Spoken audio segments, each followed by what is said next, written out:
एक समय की बात है जब था एक गांव सोनपुर नामक। उस गांव में ग्रामवासी कई प्रकार के कारोबार करते थे। एक दिन रमेश नाम का आदमी उदासी से चल रहा था। कमल अपने स्कूटर पर जा रहा था जब उसने रमेश को देखा और गाड़ी रोक दिया। ए रमेश, रुको भाई। अरे कुणाल, तुम इतने दुखी क्यों हो और कहाँ जा रहे हो?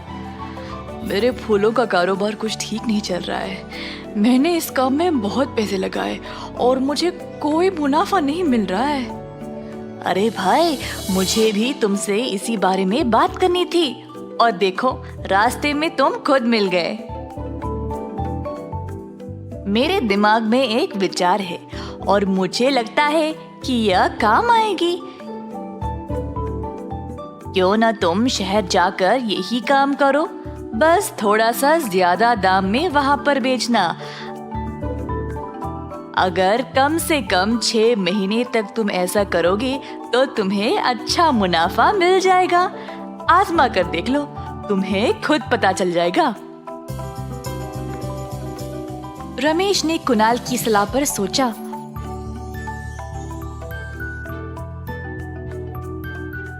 और शहर में अपना कारोबार शुरू कर लिया। जैसे कुणाल ने कहा वैसे ही रमेश अच्छे पैसे कमाने लगा।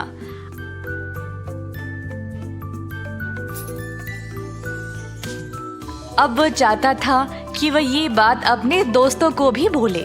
उसने अपने सारे दोस्तों को सलाह दी कि वह अपना अपना कारोबार शहर में शुरू कर ले।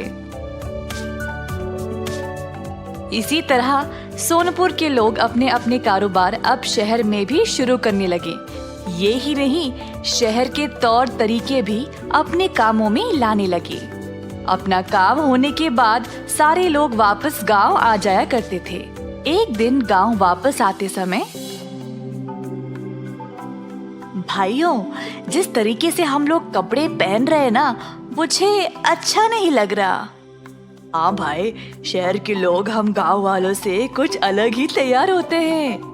मुझे लगता है कि हमको भी उनकी तरह तैयार होना पड़ेगा। सही है, पर क्या हमारे गांव में ऐसा कोई दर्जी है जो उस तरीके के कपड़े सिएगा? अरे नहीं, यहाँ पर ऐसा कोई नहीं है। मुझे लगता है हमको शहर में ही कपड़े सिलवाने पड़ेंगे। अरे नहीं भाई, ऐसा करोगे तो हमारा ही खर्चा बढ़ जाएगा। हो, उधर देखो। सब लोगों ने रमेश की दिखाई हुई दिशा में देखा। वहाँ पर थी एक दर्जी की दुकान जिसमें काफी चमक धमक था और फिल्म हीरो की पोस्टरें चिपकी हुई थी। ये देखकर सारे लोग उत्साहित हो गए। दुकान के अंदर गए तो उन्होंने देखा कि वहाँ पर शहर वाले कपड़े थे। ये देखकर सब खुश हो गए। उसी समय वहाँ पर एक आदमी आया। क्या मैं आपकी मदद कर सकता हूँ? आप लोग कौन हो? कुछ कपड़े सिलवाने हैं क्या? आप ही इस दुकान के मालिक हो? जी। हमने तो ये दुकान यहाँ पहले कभी नहीं देखा। नए हो क्या? जी साहब, मैं 2 दिन पहले ही ये दुकान लगाया यहाँ पर। तुम्हारे दुकान में तो आजकल के लेटेस्ट कपड़े हैं। तुम कौन से गांव से आए हो? मैं तो इसी गांव का हूँ, पर मैं शहर गया था सिलाई का काम सीखने। मैंने वहीं पे काम किया था और कमाया भी, और अब उसी कमाई से मैंने यहाँ हमारे गांव में ये छोटा सा दुकान खोला है। अरे वाह, बहुत खूब, हमें भी ऐसे ही कपड़े चाहिए। ऐसा कहकर सब लोगों ने अपना अपना माप दर्जी गणेश को दिया और वहां से चले गए। गणेश ने तुरंत इन कपड़ों पर काम शुरू कर दिया। 3 दिनों के अंदर उसने 6 लोगों के कपड़े सी दिए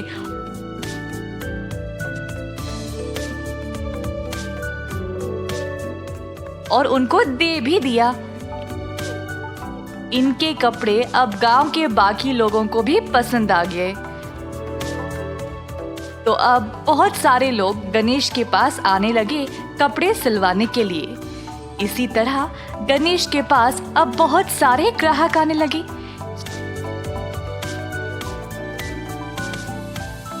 ये सब देखकर सोनपुर के बाकी के दर्जी गणेश से ईर्ष्या करने लगे।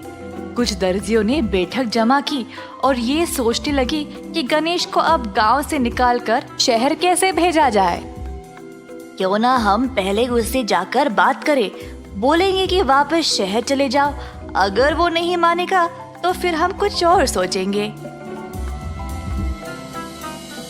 ऐसा सोचकर बाकी के दर्जी गए गणेश के पास। गणेश ने इनकी सारी बातें सुनी। आप सब लोगों ने मुझे बाहर निकालने के लिए इतना दिमाग लगाया, पर क्या आपने 1 मिनट के लिए सोचा कि हर कोई मेरे पास ही और आप लोगों के पास क्यों नहीं आ रहा है? हमें इससे कोई लेना देना नहीं है। 15 दिन के अंदर अंदर तुम यहाँ से चले जाओ। तुम्हारी ये शहर की बकवास फैशन वहीं पे चलाना, यहाँ नहीं। अरे आप लोग भी क्यों ना ये नए कपड़े सीना सीख ले। अगर चाहो तो मैं आप सबको सिखा सकता हूँ। यहाँ तक कि इतना सारा काम का बोझ भी कम हो जाएगा मेरे लिए। क्या तुम बोल रहे हो कि हमें सिलाई नहीं आती? अरे नहीं, आप गलत ना सोचे। इस विचार को एक बार अच्छे से सोचना और फिर मेरे पास वापस आना। अगर इसके बाद भी आप लोग चाहते हो कि मैं यहाँ से चला जाऊँ तो मैं जरूर चला जाऊँगा, पर पहले मेरे इस प्रस्ताव के बारे में सोच तो लो। सारे दर्जियों ने ध्यान से इस विचार के बारे में सोचा। अंत में सब लोगों ने गणेश का प्रस्ताव स्वीकार करने का निर्णय ले लिया। ये देखकर गणेश बहुत खुश हो गया। उसने तुरंत सिलाई की क्लास शुरू की और बाकी के दर्जियों को इस नई तरीके की सिलाई के बारे में सिखाया। गांव वालों को इस बारे में पता लग गया तो सबकी समझ में आ गया कि गणेश केवल एक अच्छा दर्जी ही नहीं, एक अच्छा इंसान भी है। अब गणेश के साथ साथ 7 और दर्जी थे जो ये नए तरीके के कपड़े सी सकते थे। अब गांव वाले बाकियों को भी अपने कपड़े देने लगे सिलवाने के लिए। कुछ ही समय में पूरे गांव के लोगों के कपड़े पहनने का ढंग ही बदल गया। अतः ये गांव अपने अनोखे फैशन के लिए मशहूर हो गया। गणेश का बड़प्पन था कि उसने उन दर्जियों को माफ कर दिया जो उसको गांव से निकालना चाहते थे और उनको सिलाई भी सिखा दी, जिसकी वजह से अब पूरा गांव मशहूर हो गया। इस कहानी से हमें ये सीख मिलती है कि कोई भी निर्णय जल्दी में नहीं लेना चाहिए। कोई भी निर्णय अगर सोच समझ के लिया जाए तो सिर्फ हमें ही नहीं बल्कि बाकियों को भी फायदेमंद साबित होता है।